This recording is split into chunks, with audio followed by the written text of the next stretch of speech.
বোনেরা, আপনারা রাজি?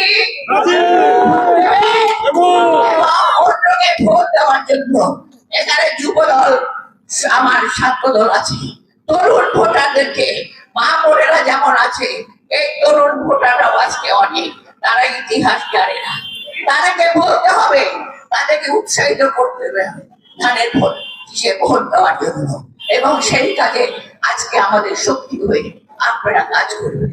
আমি বেশি বক্তব্য রাখবো না, আমি জানি আপনাদের অনেক সময় চলে গেছে, নামাজের সময় হয়ে গেছে। আপনাদেরকে অনেক ধন্যবাদ। এত বিরাট মহিলা সমাবেশ আপনারা আজকে করেছেন, আপনারা ধন্য, আপনারা ধন্য। তারা হলো ধানের শিষ্টারের ভালোবাসা, বাংলাদেশ তাদের ভালোবাসা, এই ভালোবাসা নিয়ে আগামী দিনে আমরা চলব। আজকে আমি এই এই যে অনুষ্ঠান, আলোচনা সভা, যারা কষ্ট করেছে, যারা বিভিন্ন সময় সহযোগিতা করেছে, অঙ্গ সংগঠনের নেতৃবৃন্দ ছাড়াও সিনিয়র নেতৃবৃন্দ আছে, সবাইকে নারী ও শিশু অধিকার ফোরামে থেকে আমরা ধন্যবাদ জানাচ্ছি, কৃতজ্ঞতা জানাচ্ছি। ধন্যবাদ সবাইকে।